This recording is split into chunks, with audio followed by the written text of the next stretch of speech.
ಶಬರಿ ಶಬರಿ ರಾಮನನ್ನ ಕಾದ ಹಾಗೆ, ಶಬರಿಯು ರಾಮನ ಬರುವಿಕೆಯನ್ನ ಕಾದ ಹಾಗೆ ನೀವೆಲ್ಲರೂ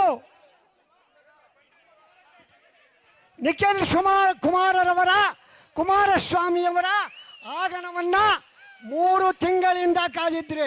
ಇವತ್ತು ಅವರ ದರ್ಶನ ನಿಮಗಾಗಿದೆ. ಹೌದು, ಆಗಲೇಬೇಕು. ಅವರು ಈ ರಾಜ್ಯದ, ನಮ್ಮ ಪಕ್ಷದ ಆಶಾ ಕಿರಣ.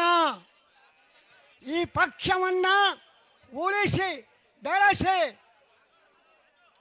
ಸಂಘಟನೆ ಮಾಡ್ತಕ್ಕಂತಹ ಶಕ್ತಿ ಅವ್ರಿಗಿದೆ. ಇರಲಿ, ಅವ್ರ ಬಗ್ಗೆ ಹೇಳೋಣ. ನಮ್ಮ ಕುಮಾರಸ್ವಾಮಿಯವರು 28ನೇ ಸಾರಿಗೆ ಈ ರಾಜ್ಯದ ಮುಖ್ಯಮಂತ್ರಿ ಆಗೋದ್ರಲ್ಲಿ ಯಾವ ಅನುಮಾನನೂ ಇಲ್ಲ. ಕುಮಾರಸ್ವಾಮಿಯವರು ಕಳೆದ ಚುನಾವಣೆಯಲ್ಲಿ ಹಾಕಿದ ಅಂತಹ ಕಾರ್ಯಕ್ರಮಗಳು ಇವತ್ತು ಸಹ ಜನ ಮಾತಾಡ್ತಾವ್ರೆ.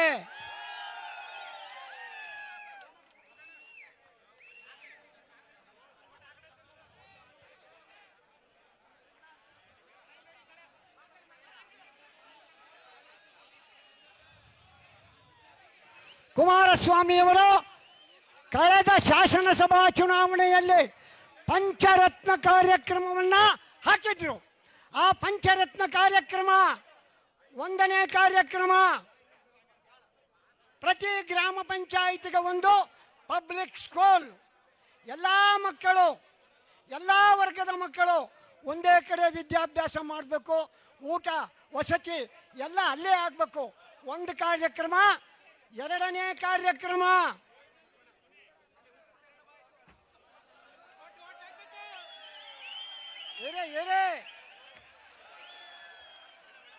ಆರೋಗ್ಯಕ್ಕೆ ಸಂಬಂಧಪಟ್ಟ ಹಾಗೆ 25 ಲಕ್ಷ ರೂಪಾಯಿಗಳವರೆಗೂ. ಕೆಲವು ದೊಡ್ಡ ದೊಡ್ಡ ಕಾಯಿಲೆಗಳು ಬಂದಾಗ ಸಾಮಾನ್ಯ ಜನ ಜೀವ ಉಳಿಸ್ಕೊಳ್ಳೋಕೆ ಆಯ್ತಿತ್ತಿಲ್ಲ. ನೀವು ನಮ್ಮ ಸರ್ಕಾರವನ್ನು ರಚನೆ ಮಾಡೋಂಥ ಒಂದು ಅವಕಾಶ ಮಾಡಿಕೊಟ್ರೆ ಪಂಚಾಯತಿಗೊಂದು ಹಾಸ್ಪಿಟ್ಲ್ ಕೊಡ್ತೀವಿ ಅಂದರು. ಬರೀ ಅಷ್ಟೇ ಅಲ್ಲ, ವಯಸ್ಸಾದವರಿಗೆ 3,000ದಿಂದ 5,000 ರೂಪಾಯಿ ವೃದ್ಧಾಪ್ಯ ವೇತನವನ್ನು ಕೊಡ್ತೀನಿ ಎಂದರು. ಯಾರು 60 ವರ್ಷ ದಾಟಿದಂತಹ ಗಂಡಸರು ಮತ್ತು ಹೆಂಗಸರು ಎಲ್ಲರಿಗೂ ಸಹ. 4ನೇದು ಆಶಾ ಕಾರ್ಯಕರ್ತರು, ಅಂಗನವಾಡಿ ಶಿಕ್ಷಕಿಯರು, ಅವರಿಗೂ ಸಹ ಒಂದು 15,000 ರೂಪಾಯಿ ವೇತನ ಪ್ರತಿ ತಿಂಗಳಿಗೆ ಬೇಕು. ಇಂತಹ ಒಂದು ಒಳ್ಳೆಯ ಕಾರ್ಯಕ್ರಮವನ್ನು ಕುಮಾರಸ್ವಾಮಿಯವರು ಕಳೆದ ಚುನಾವಣೆಯಲ್ಲಿ ರಾಜ್ಯದಂತ ಹೇಳ್ಕೊಂಡ್ಬಂದರು. ಆದರೆ ಜನ ನಮ್ಗೆ ಓಟ್ ಕೊಡಲಿಲ್ಲ. ಜನ ಬೀಗಿದ್ದು ಯಾತಕ್ಕೆ ಗೊತ್ತಾ? ತಿಂಗಳಿಗೆ 2,000 ಪುಕ್ಷಟ್ಟೆ ಬಸ್ಸಲ್ಲಿ ಸುತ್ಕೊಂಡ್ಬರೋದು.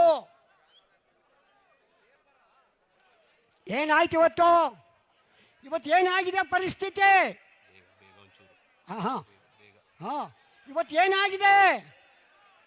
20 ರೂಪಾಯಿ ಕುಡಿತಕ್ಕಂಥ ಬ್ರ್ಯಾಂಡಿಯೋ ವಿಸ್ಕಿನೋ ಯಾವುದೋ 120 ಆಗದೆ. ಇಲ್ಲಿ 2,000 ಕೊಟ್ಟರು, ಅಲ್ಲಿ 120 ಕಿತ್ಕೊಂಡ್ರು. ಅಷ್ಟೇ ಅಲ್ಲ, ಇವತ್ತೊಂದು TC ಹಾಕ್ಸ್ಕೋಬೇಕು. ರೈತ ಅಂದರೆ 2 ಲಕ್ಷ ಬೇಕು. 2 ಲಕ್ಷ ನೋಡಿ ಸರ್ಕಾರ ಎಲ್ಲಿಗೆ ಬಂತು ಇವತ್ತು ಅನ್ನೋದನ್ನ ಯೋಚನೆ ಮಾಡಿ. ಅನಗತ್ಯವಾದಂತಹ ಕಾರ್ಯಕ್ರಮಗಳನ್ನು ಈ ಸರ್ಕಾರ ಹಾಕಿ ಇವತ್ತು ರೈತರನ್ನ ಬಹಳ ಇಕ್ಕಟ್ಟಿಗೆ ಸಿಕ್ಕಿಸಿದೆ. ಆದ್ದರಿಂದ ಕುಮಾರಸ್ವಾಮಿಯವರು ಈಗ ನೋಡ್ರಿ 40% ಹೊಗೆ ಸೊಪ್ಪಿಗೆ 40%. ಕುಮಾರಸ್ವಾಮಿಯವರು ವಾಣಿಜ್ಯ ಮಂತ್ರಿ, ಮತ್ತೆ ಆಯ್ತಲ್ರಿ ಒಂದು ನಿಮಿಷ,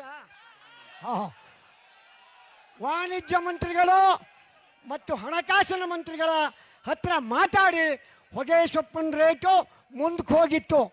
ಏನು ಮತ್ತೇನು ಬತ್ತೋ ಗ್ರಾಚಾರ ಗೊತ್ತಿಲ್ಲ. ನಿನ್ನೆಯಿಂದ ಮತ್ತೆ ಕಮ್ಮಿ ಆಗಿದೆ, 25-30.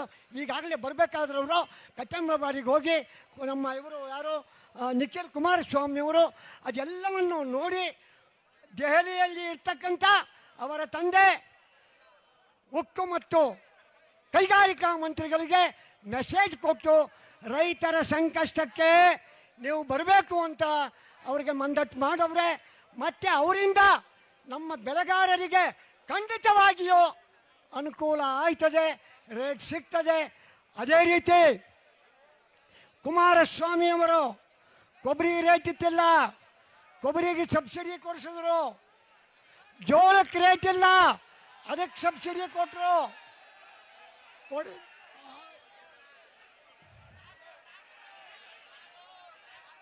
ಹಾ, ಆದ್ದರಿಂದ ಒಂದು ನಿಮಿಷ ಇದೆ. ಇರ್ರಿ, ಆಯ್ತು, ಒಂದು ನಿಮಿಷ ಪ್ಲೀಸ್ ಸೈಲೆನ್ಸ್. ಆಯ್ತು, ಇರ್ರಿ, ಆಗೋಯ್ತು, ಅವರೇ ಮಾತಾಡ್ತಾರೆ. ಈಗ ನಿಖಿಲ್ ಕುಮಾರಸ್ವಾಮಿಯವರ ಮಾತನ್ನ ನೀವೆಲ್ಲ ಕೇಳಬೇಕಾಗದೆ, ಬಹಳ ಆಸಕ್ತಿಯಿಂದ ಇದ್ದೀರಿ, ಅದು ನನಗೂ ಮಂದಟ್ಟದೆ. ಇಷ್ಟನ್ನು ಹೇಳಿ, ನಿಖಿಲ್ ಕುಮಾರಸ್ವಾಮಿ ಅವರೇ, ಮೊದಲೇ ಹೇಳಿದೆ, ಶಬರಿಯು ರಾಮನನ್ನು ಕಾದ ಹಾಗೆ ನಮ್ಮ ಜನ ನಿಮ್ಮನ್ನು ಕಾದವರು. ಇವತ್ತು ನೀವು 3 ತಿಂಗಳಲ್ಲೇ ಬರಬೇಕಾದರು. ಈಗ ಈ ತಾಲೂಕಿನ ಜನತೆಯ ಬಗ್ಗೆ ಬಹಳಷ್ಟು ಸಮಸ್ಯೆಗಳು ಏನೇ ಇದ್ದರೂ ಸಹ ನಿಮ್ಮಿಂದ ಮುಕ್ತವಾಗಬೇಕು. ಶ್ರೀರಾಮ ದರ್ಶನ ಕೊಟ್ಟನಲ್ಲ, ಹಂಗೆ ನೀವು ಕೊನೆಗೆ ದರ್ಶನ ಕೊಟ್ಟಿದ್ದೀರಿ. ಈ ತಾಲೂಕಿನ ಜನಗಳ ಬೇಡಿಕೆಗೆ ನೀವು ಹೆಚ್ಚಿನ ಜವಾಬ್ದಾರಿಯನ್ನು ತಗೊಂಡು ಅವ್ರಿಗೆ ಅನುಕೂಲ ಮಾಡಿಕೊಡ್ಬೇಕು. ಇಷ್ಟನ್ನು ನಿಮ್ಮ ನಾಯಕರಾದಂಥ ನಿಖಿಲ್ರವರಿಗೆ ಹೇಳಿ ನನಗೆ ಅವಕಾಶ ಕೊಟ್ಟಂತಹ ನಮ್ಮ ಎಲ್ಲ ಪಕ್ಷದ JDS ಅಭಿಮಾನಿಗಳಿಗೂ ವಂದಿಸುತ್ತಾ ನನ್ನ ಮಾತು ಮುಗಿಸ್ತೇನೆ. ನಮಸ್ಕಾರ. ಜೈ ಹಿಂದ್, ಜೈ ಕರ್ನಾಟಕ.